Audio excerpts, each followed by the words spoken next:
Okay, what you're seeing now in front of you is what we call the SSDs when we talk about Starfleet battles. Basically what it is, it's a schematic of your ship. It gives you all the information about your ship, all the internal components that are inside your ship, your shields, and you have different tables on the side of your SSD that tell you the weapons type, their ranges, how much damage they do, stuff like that. We'll go over weapons in a later video. But the main thing to remember is that you're listed on here as this one's colored in. Now, I hope to have them all colored in by that time. But red is weapon. So when you're looking at this now and you see red, that means it's a weapon of some kind. What it'll have listed next to it is the type of weapon that it is and how it fires, meaning the arc. And arcs will also go over. But that information is on the SSDs. Now, for the different races, this is Klingon, this is Federation, this is Romulan.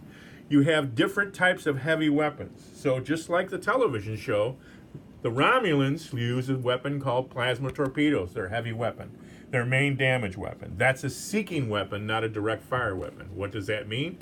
Is that it chases its opponent down like a missile. The Federation use photon torpedoes, and they'll be listed on your SSD how many you've got.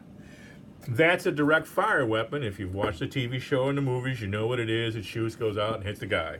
The Klingons use a disruptor. Again, if you'd watched the movies or the television shows, it's a direct fire weapon, goes out and hits the guy.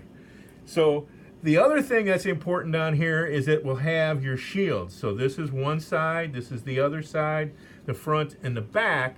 Every SSD for every ship has shields, and they have individual boxes. And you'll see that they're different sizes as John goes over the different ships for different number of shields, which correspond with big ship, more shields, little ship, less shields. That's pretty much how it goes. That pretty much covers the SSDs.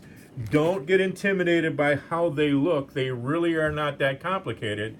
Some of the information on here is not useful to you because A, we're not using some of those rules, and B, you may not have certain weapons that are listed, but all the charts are listed on the SSDs in case you need them.